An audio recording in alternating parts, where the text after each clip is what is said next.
Okay, the recording has started. So Aaron Biancourt is present, Donna Brand is present, Deborah Dowdle, I do not see. Kelly Evans, I'm here. perfect, thank you. Tabitha Fish.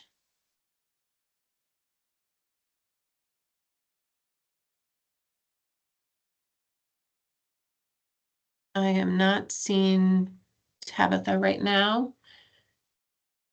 Luciana Fontanini, I'm here. Jeremy Gibbons, Present. Keith Hadaway.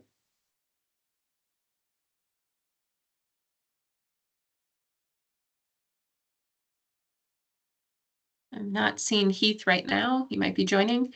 Martin Hervest.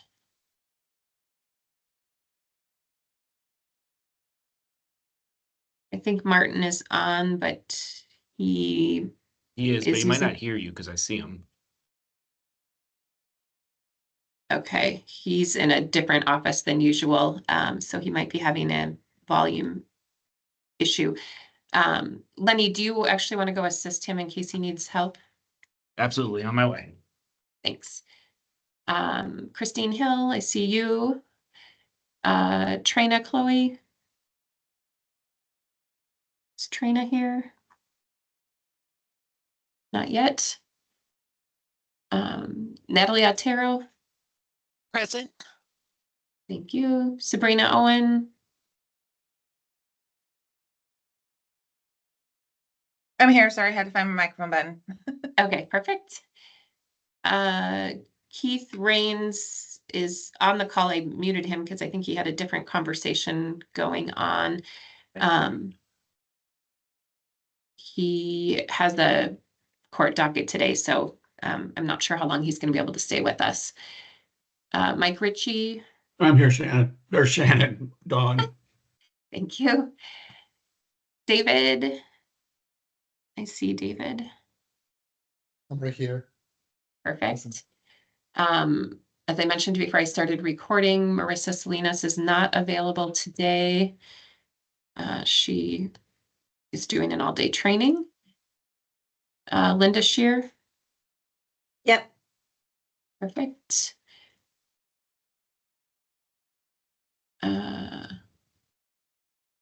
Shannon Sporstein sent an email that she was not going to be able to attend and I think may need to withdraw from the committee.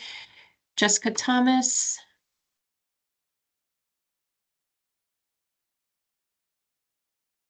I don't see Jessica. Amanda Thorpe.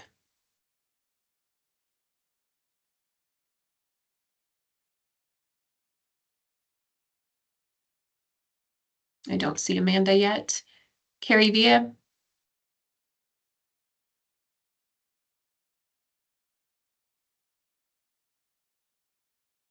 I'm not seeing Carrie. And Monica Whitaker. I think I saw Monica join. Yes, I'm here. Good morning. Okay, good morning. And going back to Martin, do you have volume and microphone now?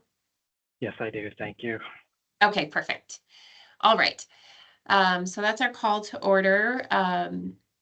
The next thing on our agenda was the minutes review and approval. Did everyone have a chance to review the minutes? And does anybody have any corrections or additions? Okay, I'm not seeing any, so we will go ahead and have those be approved and then post them on the public website. Next up on the agenda, we had income disparities between child's households. And if Keith Rains isn't available to present on this right now, I think we would move it to the end of the agenda and see how much time we have to see if we can do it without him. So Keith, I'll just give you a minute to see if you're able to come off of mute and discuss this now. He posted something in the chat, Dawn. Oh, did he? Thanks. I did not see that.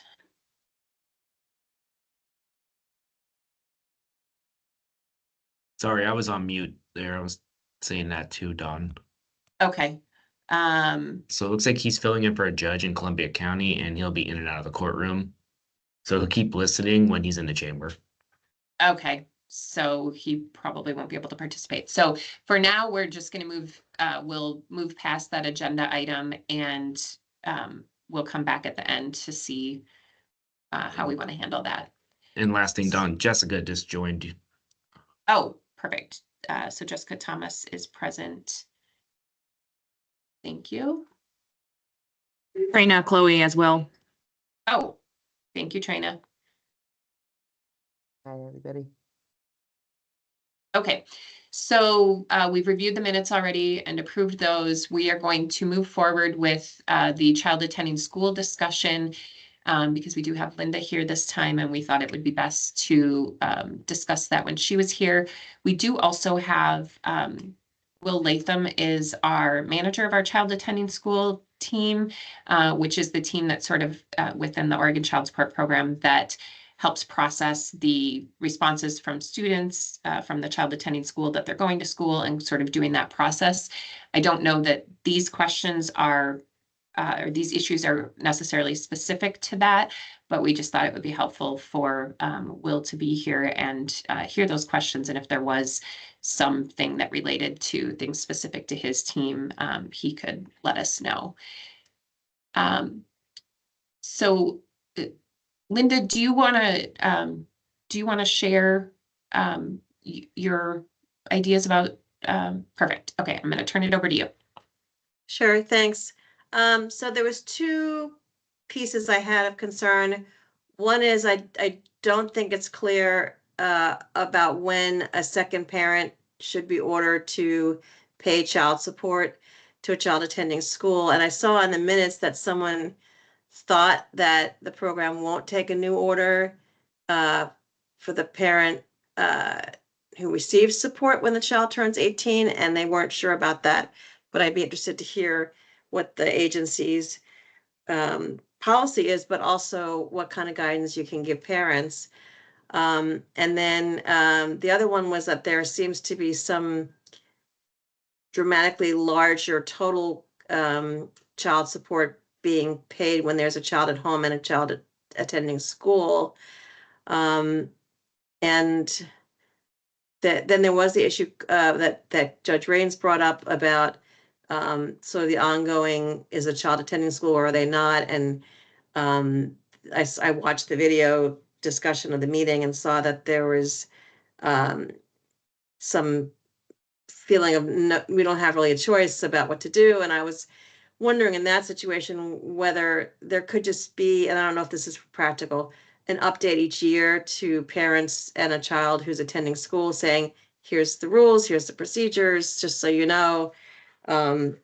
That way, I mean, in a kind of passive way, you can say child still needs to be attending school and verifying that in order for the support to continue or something like that. So those are the three areas, is sort of the when is there ordered support against both parents for a child attending school, and can that be clear not just to the agency but to parents dealing with looking at the system. And then secondly, it looks to me like sometimes there's an unfair outcome in how much total support is paid between child at home and child attending school. And then the thirdly is there some sort of way to give parents tools and the child attending school to know what the rules are ongoing as they go through their, years of school until 21. Okay, thank you for outlining those issues. I was just going to double check our annual notice that we send out to see if it says anything about the child attending school. And I don't think we specifically call that out. So on any open Oregon Child Support Program case, we do have an annual notice that goes out, and actually they just went out last weekend, and it includes some information in there, but I don't think we currently have anything about child attending school in that form, although I think I'm looking at last year's form. Does anyone from the program Mike, thank you. Sure, I'll be happy to weigh in. The dramatic jump you're seeing in the amount of support is because you don't apply parenting time to the child attending schools portion of the support obligation, so it's unreduced. And then it gets prorated between all of the children, so they all get an equal amount.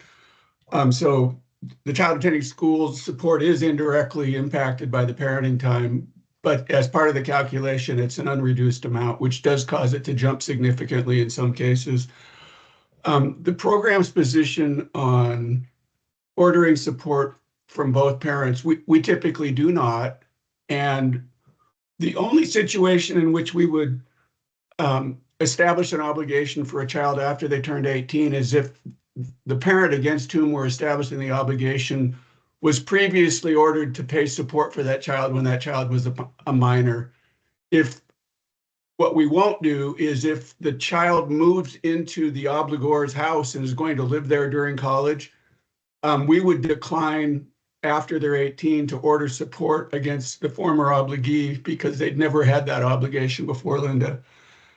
And then the third one, the statute, I mean, all it says is a support order can order either one or both parents to pay support for a child attending school. So there isn't a whole lot of guidance. I think we see it, OAH will enter orders of that type, and we see it from private parties. But as I said, our program does not, and our forms really aren't designed for it. And then the last thing, and it sounds like I'm being completely negative, but in terms of keeping track of the cases, the statute is deliberately written to be objection driven, so we don't have to assume the administrative burden of tracking the cases to see if the kids continue to qualify. So it's really up to the parent, and they don't get an annual notice of this is how it works. They get one of those at the very beginning when their obligation to start paying for a child in college starts. And it clearly explains that they have to object and all of those things. But yeah, it's one of the unfair parts, I think, of the statute is it is objection driven, and you can't fix it retroactively. So if they delay their objection, support continues accruing, and there's no way to satisfy that. So anyway, and if you have questions, I'd be happy to answer them. But I think, and somebody on the policy team, correct me if I said anything that was inaccurate. Mike, and just to clarify before I go to the hands that are raised on if the child didn't go to school and it was determined after the fact, we can't do a retroactive modification. So the only potential recourse is, as far as options that we may have, is that if the payment wasn't made and there's arrears and everyone agreed that they want to satisfy those arrears, that could be done, but that has to be by agreement of the child attending school, correct? Well, that's an interesting question, Dawn, because under the statute, I think it's 18225, only the judgment creditor can enter a satisfaction. And in most of our cases, the custodial parent or the former custodial parent is actually the judgment creditor. So they would be the one that would need to satisfy, which is interesting because we treat the support that accrues for a child attending school when it turns into arrears, we treat that as owed to the child attending school. So on some level, I think the judgment creditor is satisfying the child attending school support, which is sort of illogical, but. Okay, but so it could be a satisfaction, but who would need to sign it would depend on the specific judgment. Correct. Thank you. Okay, Chris Hill, I see your hand is up first. Yeah, I was going to add just that because the agency will not start child support for a child after 18 if there was not support ordered under 18, but the court can. The child can be a party to the action, or one of the parents that currently has an order can come in for a modification as well. So it's not that it cannot ever be started if it wasn't under 18, just not through the agency process. They have to come to the court and do it. Thank you for that clarification, Chris. Yes, and then if the order is established, the child support program can enforce it. Thank you. Donna Brand? A couple things, Mike mentioned that the OAH does do these to some degree. What you might see coming out of us is what we call a crossing obligor order, where one kid has gone to the other place. So we have one parent ordered to pay one kid and the other parent ordered to pay the other parent for the minor in their custody, their physical custody. So those are something that we see. But one thing, Linda, and I don't know, Dawn, I haven't seen your annual notice, but part of your website and your child attending school team person who's here could mention that the website has this feature that has all these questions and answers for child attending school and for parents. And that's something that the OAH saw recently when they did a quick presentation to us. And it's very handy for parents and for children to kind of ask their questions, and a lot of them are answered online. So I don't know if that's mentioned in your annual notice, but that's something, Linda, that I think is under publicized, but is very helpful. Thank you. And maybe someone from policy could put that specific website. I think it's OregonChildSupport.gov /school. But I know we were just looking at that for a different presentation that we are giving in March. So that is a good resource there. Thank you. Jessica, it looks like you're up next. Hi, yes, I was wondering if the child is 18 but still in high school because they had a late birthday, so they're not going to graduate till 19. How is that affected with the child support? And then also, if the child is going to college but still living full-time in the custodial parent's home, how does that factor in? Thanks. Mike, do you want to just take that? Yeah, for sure. So the guidelines currently provide that if a child is 18 and living at home, you treat them as a minor, and when you're calculating support, if you happen to be calculating it after during the period of time between when they turn 18 and when they graduate from high school, you do apply parenting time to their support obligation, so then it reduces it. When they turn 18, well, before they turn 18, they have to send in a slip. We send them a reminder notice, and they have to send a form back that says they're planning on continuing to attend school. They have to tell us the name of the school. So, it's typically a high school if they're sending it to us during their senior year. And then they have to tell us the school they're going to attend next. Because if they don't give us the next school, support stops when they graduate from high school. So, there's a place on the form to tell us what school you're currently going to and what school you're going to go to next. Did that answer your question, Jessica? Yes, but what about the other part? Like, if they're going to college, they've provided that information that they're going to go to this next school, but during the time that they're going to this next school, they're going to continue to live in the custodial parent's home full time. So we would probably impose the obligation on the non-custodial parent and collect support from the non-custodial parent. And then honestly, it's between the child attending school and the custodial parent, like what happens to the support that gets paid. I've heard of situations, they're not uncommon, where if they're living at home with the custodial parent, they'll just give them the support because they're paying to house and feed them. But there's nothing legal. There's nothing that is legal that legally requires that. That's just an informal arrangement that the parent may make with the child attending school. But the child will still be able to collect that for the child until 21. Yes.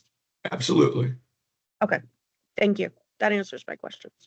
If they're in school, it switches to go to the child at 18, but the child can sign a form or let us know that they want to redirect it to the custodial parent in that situation. And if they've done the redirection, we would continue sending it to the custodial parent. What about children with special needs that are like not able to have, gainful employment and stuff like that, like autistic children that become adults? And Well, there's two ways you could, two principal ways you can deal with a child with special needs. One is you can enhance the amount of support by using a rebuttal. There's a list of factors that you calculate the normal support amount and it doesn't appear adequate because of, significant additional medical needs or things of that nature, you can actually, there's a process you can go through to legally increase that support amount. And then in addition, and it's in the same vein, support for a child normally stops at 18 unless they're in college, and then it can go to age 21. But if you have a child with special needs, it can be indefinite. It takes a different kind of court order. We can't impose that kind of an obligation, but you can go to court and the court can impose that obligation to have support continue past age 21, perhaps indefinitely. Yeah. Okay, thank you. Mhm. Will, did you want to add anything?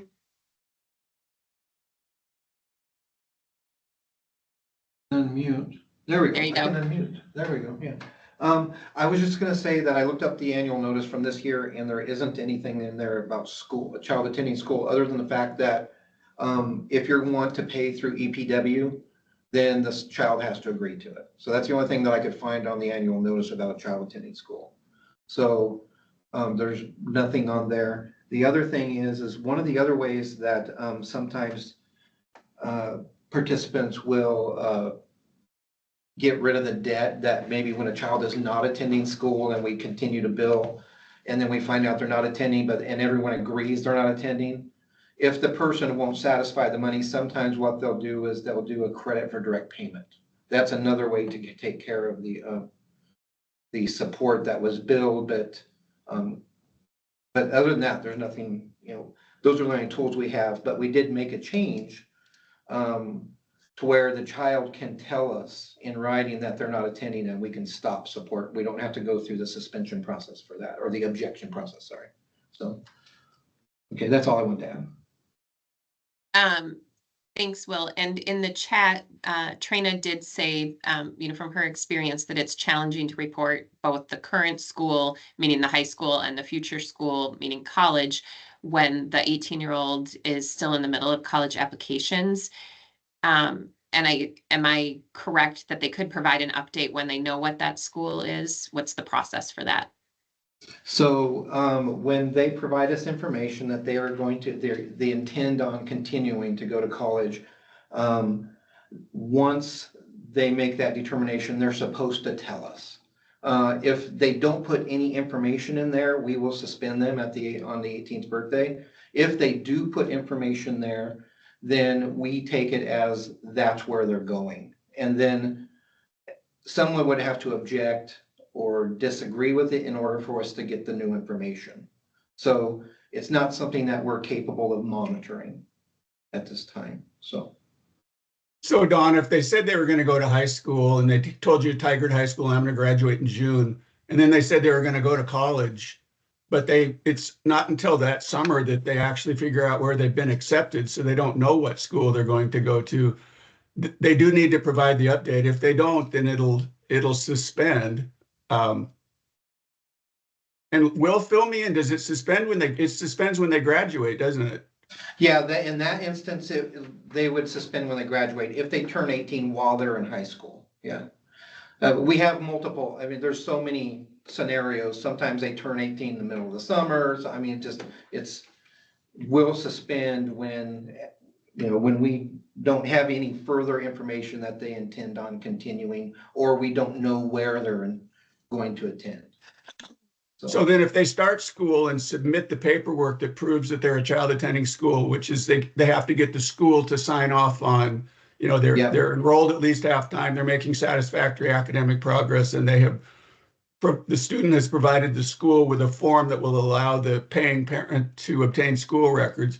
When they do those three things, then we'll reinstate the support effective the first of the next month. So that does happen. They don't take care of it over the summer, and they need to do it in the fall. No. And you might have just said this, but we send another notice when it gets suspended. Correct. Yeah. And in response to that is sometimes when we receive the update from the child. attending Correct. school. So Yeah, someone would need to object normally, and then we would send the information that there was an objection. They have 30 days to respond to that and provide us with the updated information. If they don't provide us with the updated information, they'll get suspended. And then when they do provide us the information, then we would at that point reinstate the following month after we receive everything that we need. thank you. Mhm. And Will, in addition to the information that's posted on the public website, you do have a child support school at doj.oregon.gov email address that students or parents sometimes reach out to too with questions, correct? Correct. Yeah. And the website also does direct, like someone else had said, I don't know who it was. It does walk you through the processes. It asks you a question, you answer yes or no, and then it continues to walk you through. And I do believe it will tell you that if there's no support order that exists, you can petition the court for a support order on your own, but we won't do it for you. So. Okay, thank you. And the one other thing, Dawn, and this wasn't part of anyone's questions, but everything we've just said presupposes that they have an Oregon support order. If the order is from another state, then it's the law of those other states that would control whether support continues past age 18. Thank you. That's a great clarification, especially for people on the Washington and California borders. Chris. Yeah, I just had a quick, when they turn 21, is that terminated automatically? Is that built into the system on date of birth, or is there an affirmative action required to end it when the child turns 21? In that instance, what we do is we code the system with their 21st birthday, if they're going to continue past that, or the date that they intend on graduating. So between 18 and 21, we'll code whether we have a emancipation date in Oregon, and that date will suspend the support at that time, depending on what date we put in. So it could be 21st birthday or graduation in between 18 and 21.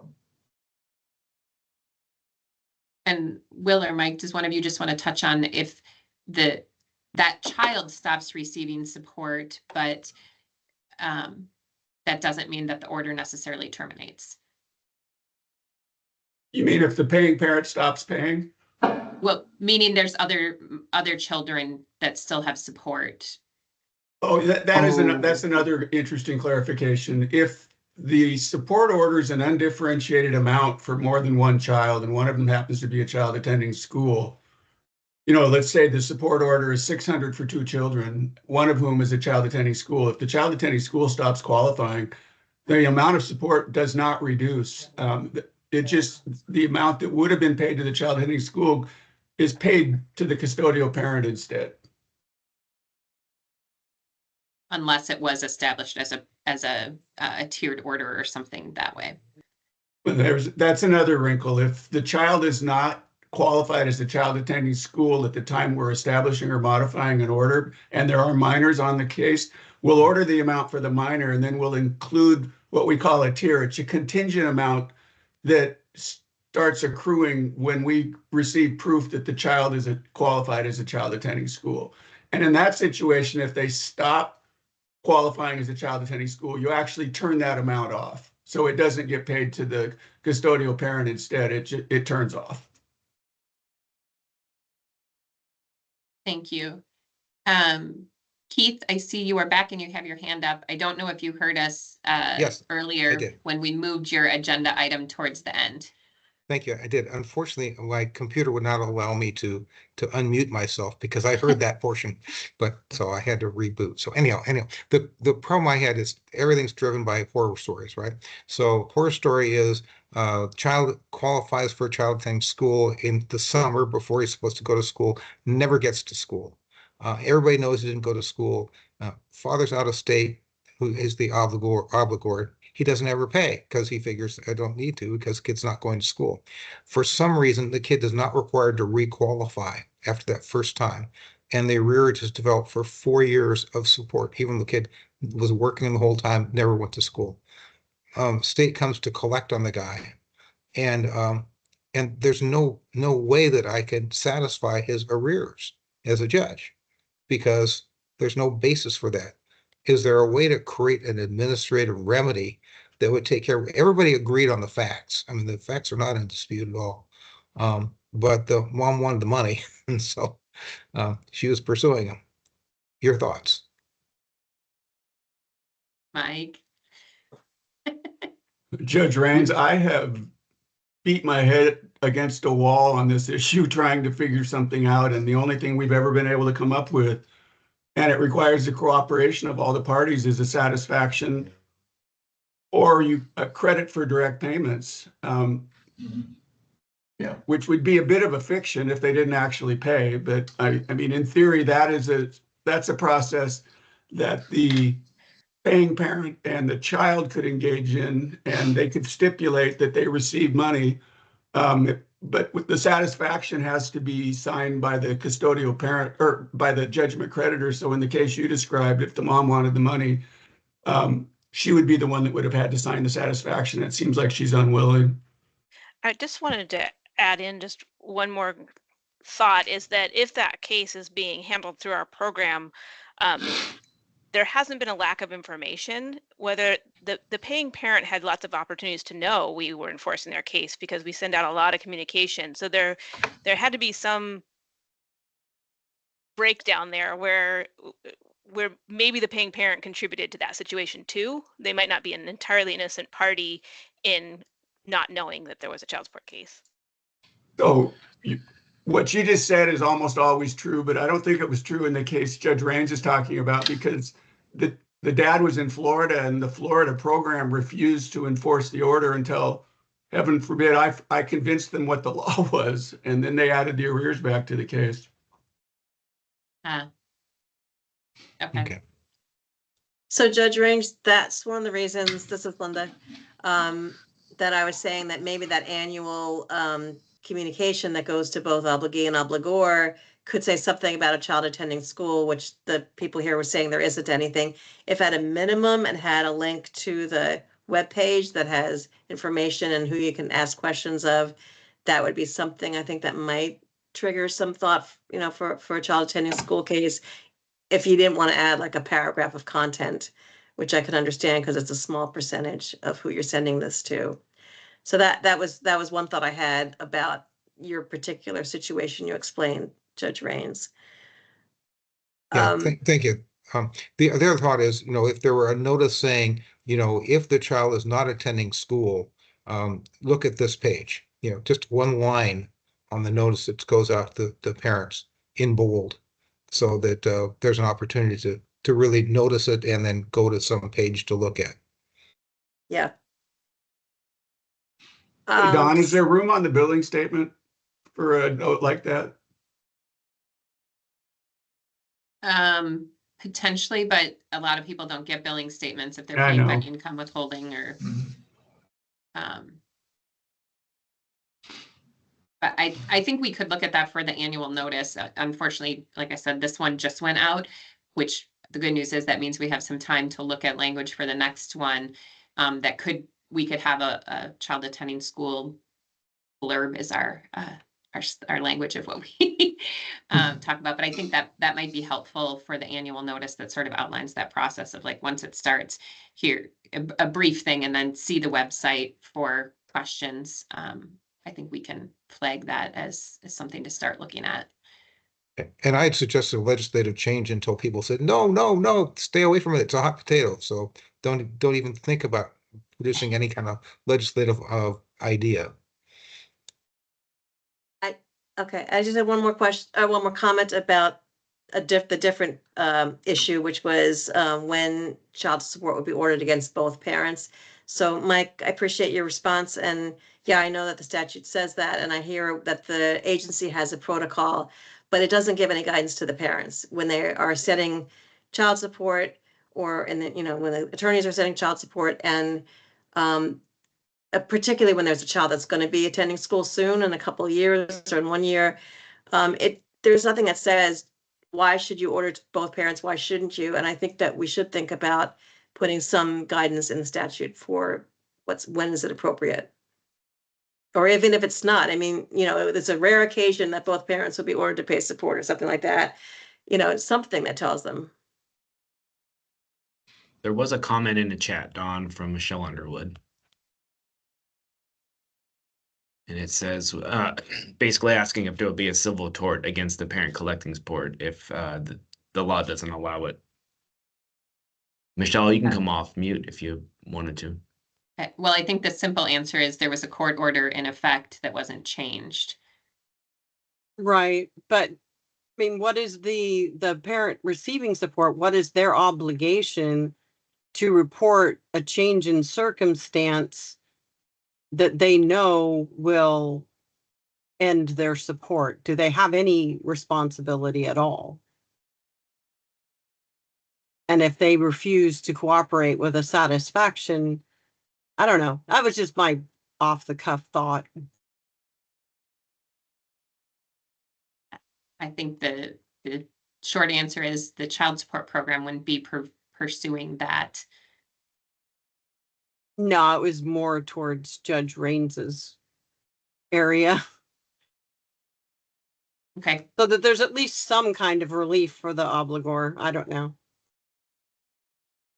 Unfortunately, the statute's written so that the only relief an obligor gets is to turn off the support, and in order for that to happen, they need to object.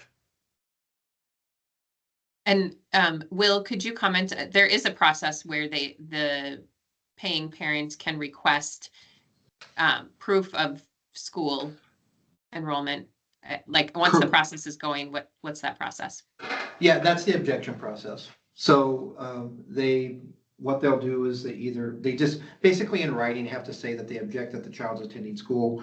We will send out the documents to both to the child and to the other party, letting them know that there's been an objection and that they have to provide that information within 30 days. So and they get information at the beginning of everything.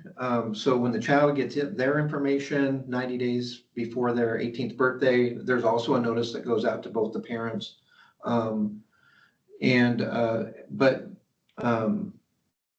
There's not really any other direction for them at this time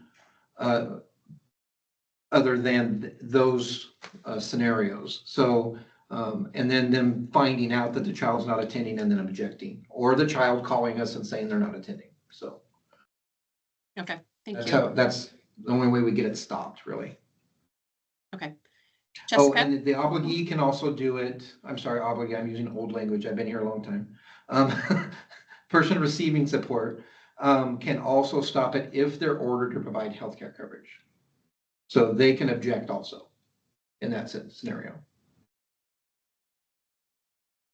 If there was other children involved that were part of the support order, the receiving parent are they able to object also? Like if in that situation, if they knew they weren't going to school and it might mean that more support would go to them for the other children, are they able to object?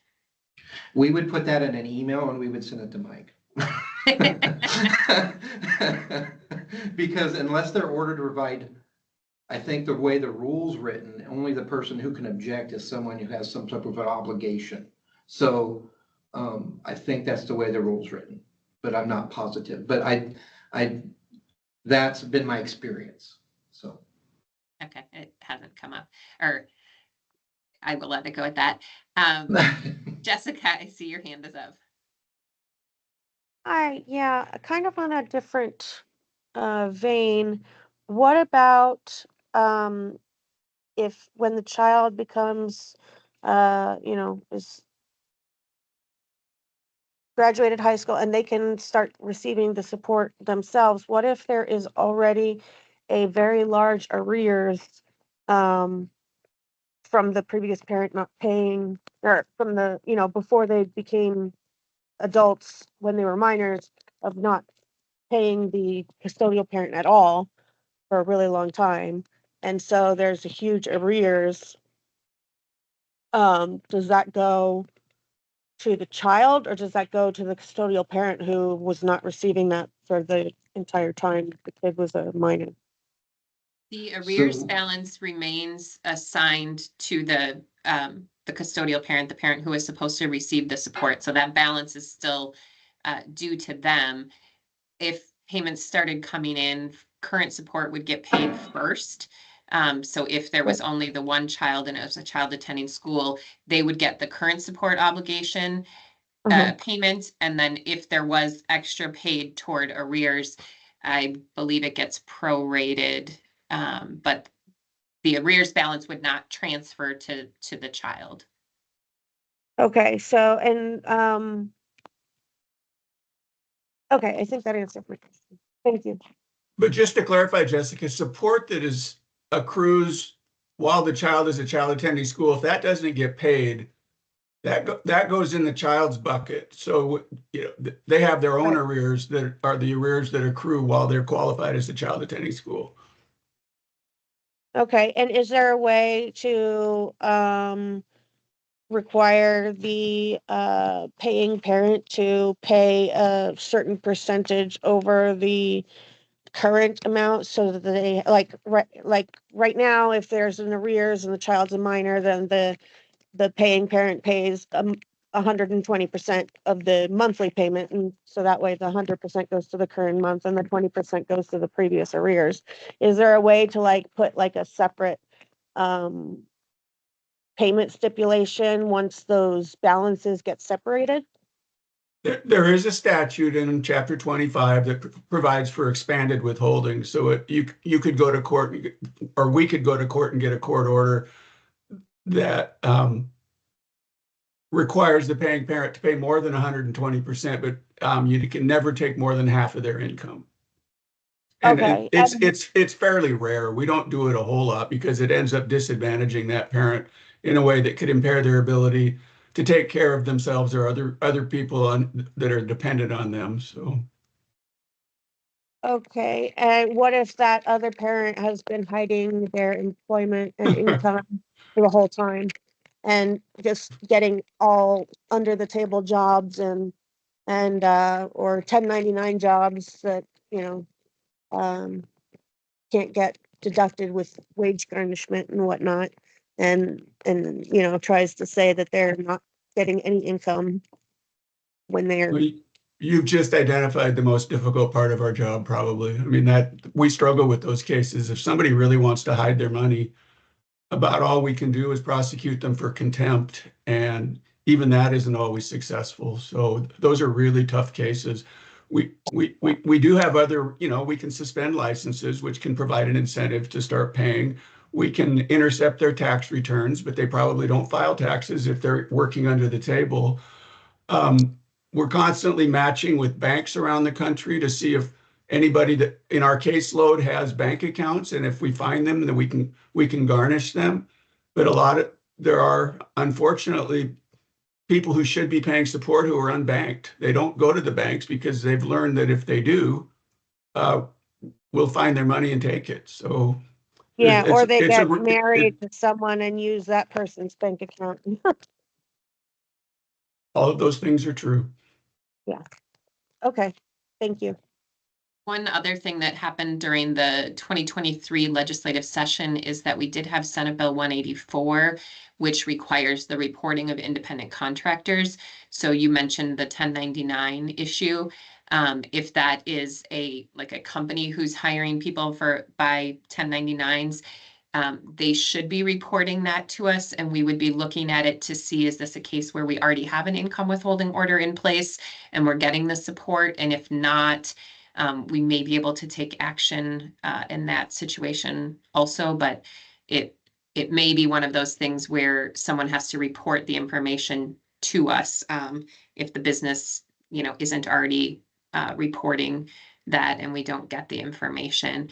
I do just want to point out that the majority of parents who are ordered to pay support are not trying to avoid their obligation.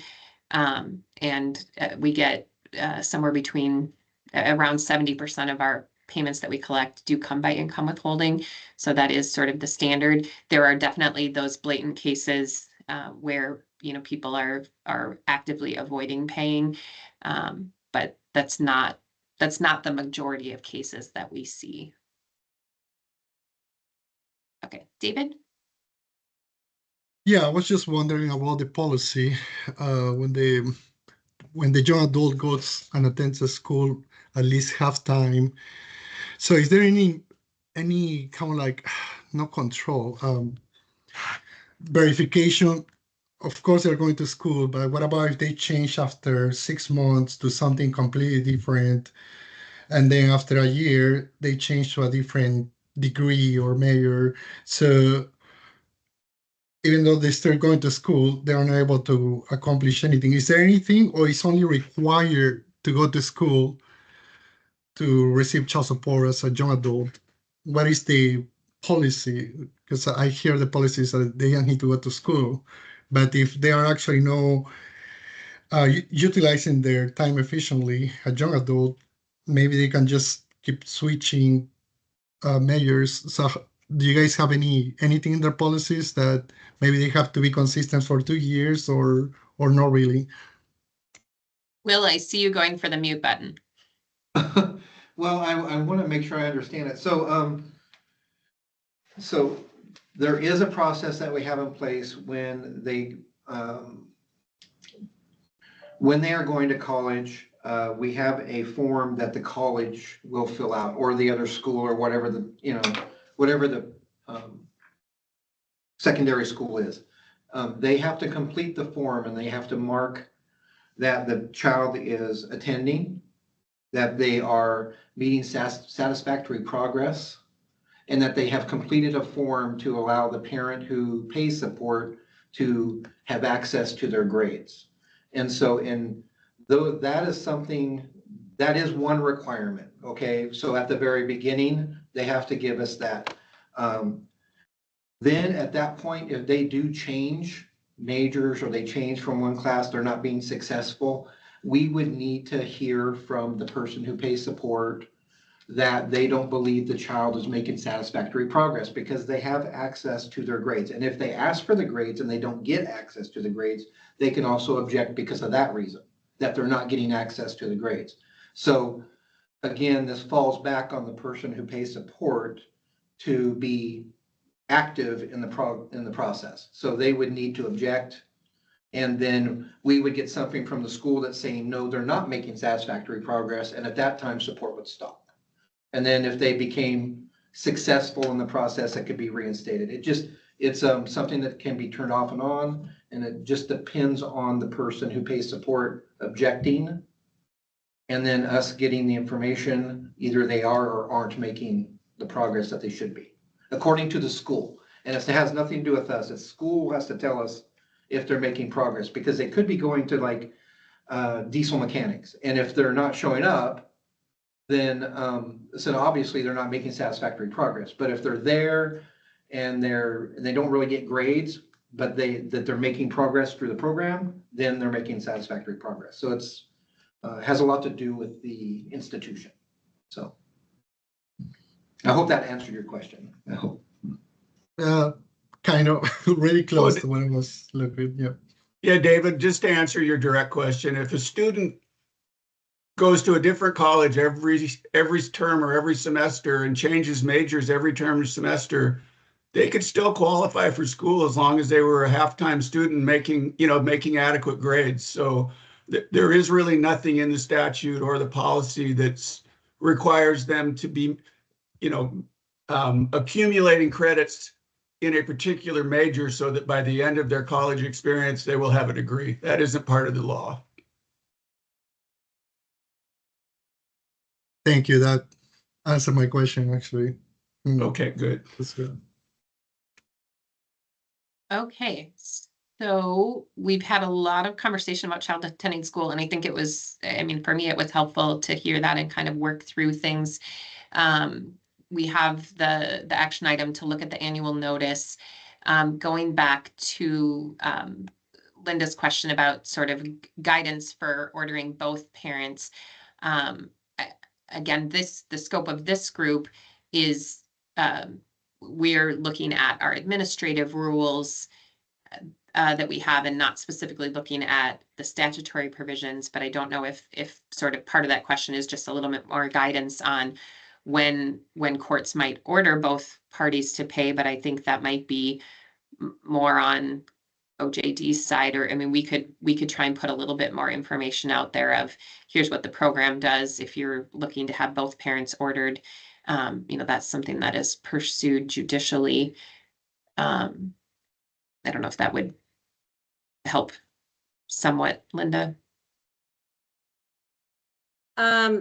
Yeah, I'm not sure. I know that we're not here to change the law, but if the law only provides that they may be, both parents may be ordered, I think that some guidance in the child support guidelines is helpful, because the guidelines say in the worksheet, will both parents be ordered? It just asks that question. And so telling people how to answer that question is part of the guidelines rules, I think. Okay. We can look at that a little more to see that way. I think part of the statute is that the court has the authority to order both. But yeah, I think we can try and look at that to see what we might be able to do. Does anyone have any other discussion on the child attending school topic for today?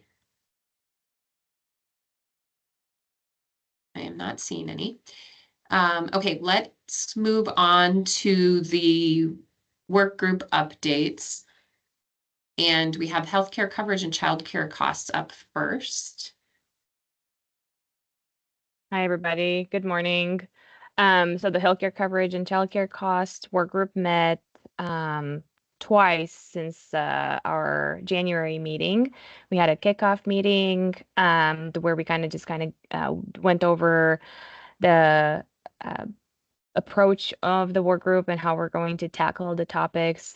We've also agreed, as Dawn just mentioned in the title, and I repeated it too, that the childcare cost topic will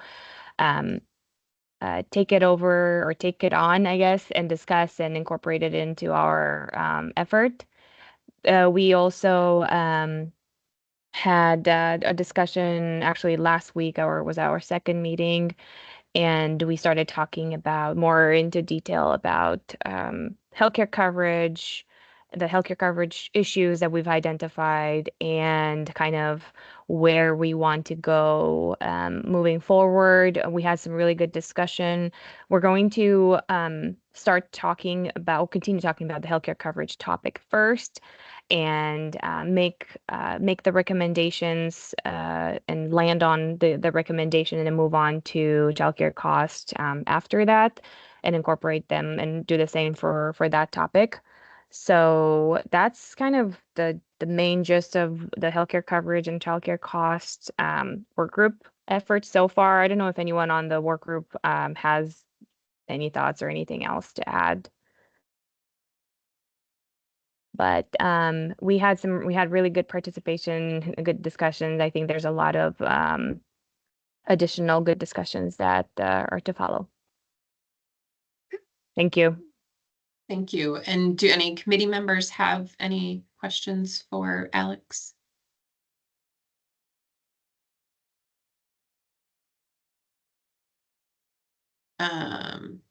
Okay, we will move on to the income work group. So our income work group is really similar to Alex's work group that she just described. We've had 2 meetings, and we've kind of just been nailing down logistics for the most part. And I know people are really eager to get into the meat of the discussion. So our first meeting, we really just kind of mapped out some roles. Krista, who is a research analyst with the Child Support Program, is taking the lead and kind of organizing our meetings and keeping the conversation flowing. And we have minute takers and people tracking issues. And then last meeting that we had last week, we really focused on just making sure everybody had kind of a shared understanding of what's the calculation look like, kind of where income comes into it, and we kind of briefly touched on the newer scale, and people in the best possible way commandeered that conversation, just start talking about income imputation and really what changes we're even aiming toward. So it was a really great discussion, and that's where we're going to take our next meeting. Is we're going to focus on how we're imputing income and what changes we really want to make, and whether those changes needs to more be in commentary and rule language, or if there's other data from other states we want to consider. So that's going to be our next meeting in March, and then from there we'll move on to the other topics that have been identified. Anyone else in the work group want to add anything?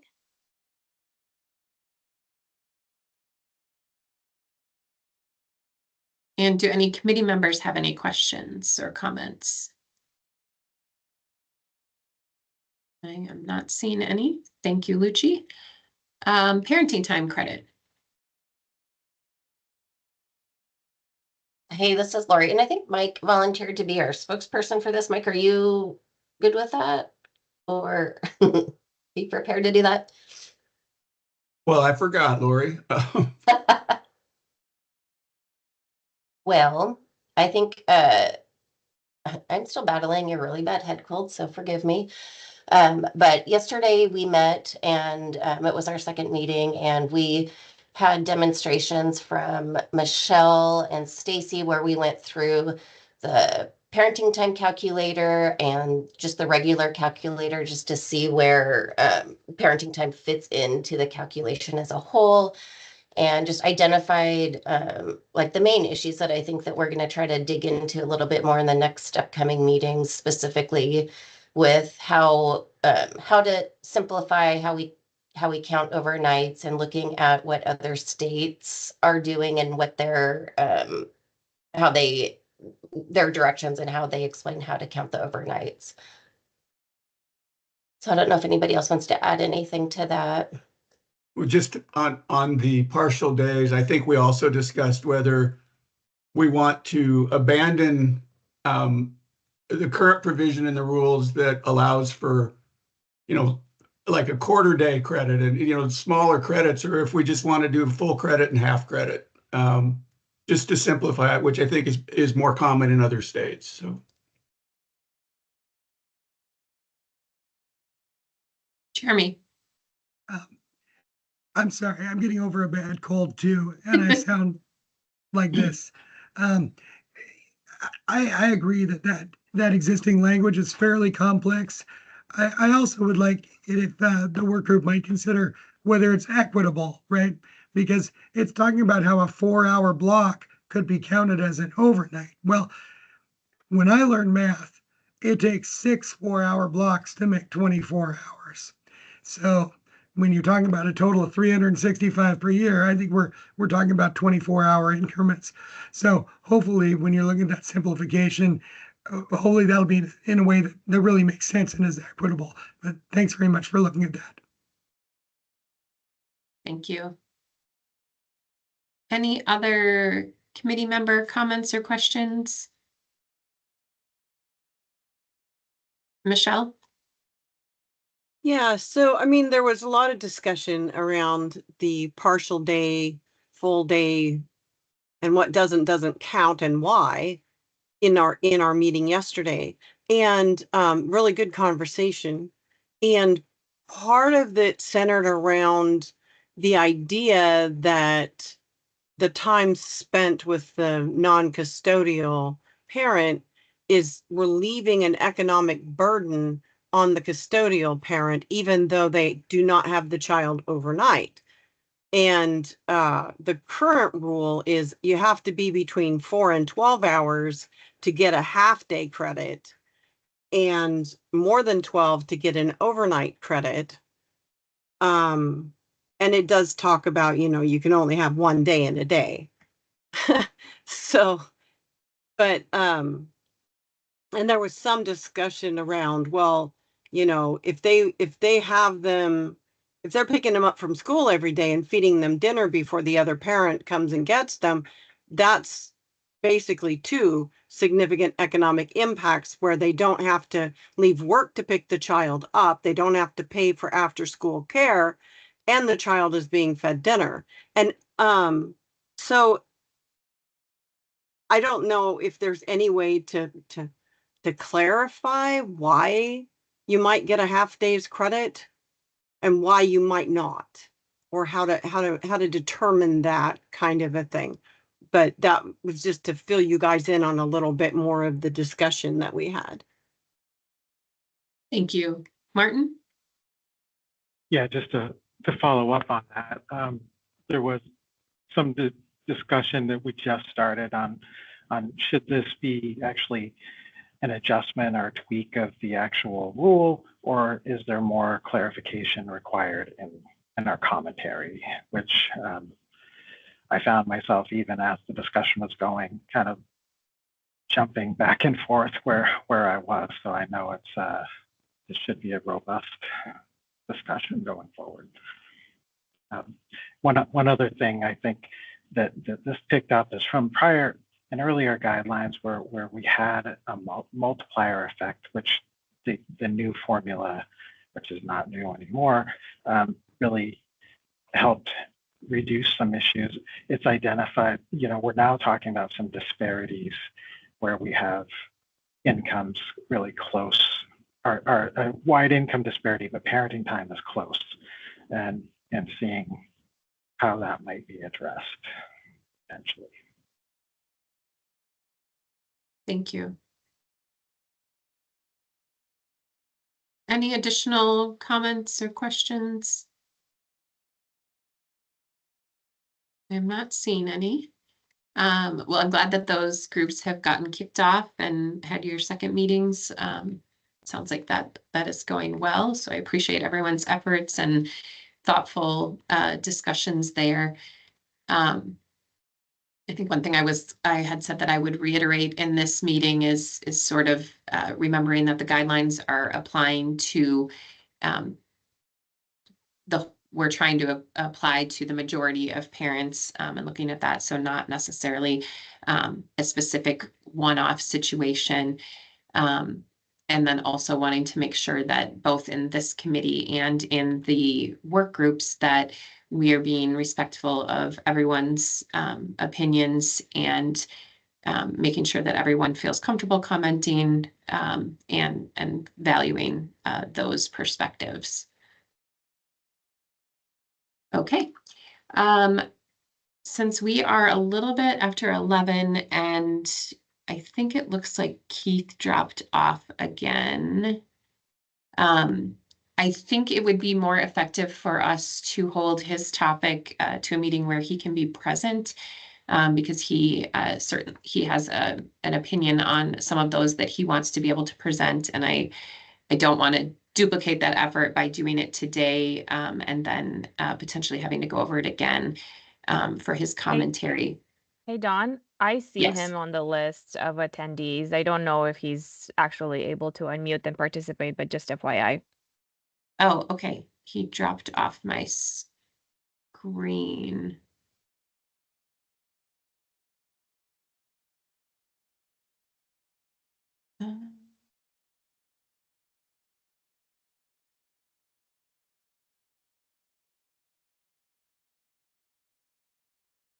Well, I'm not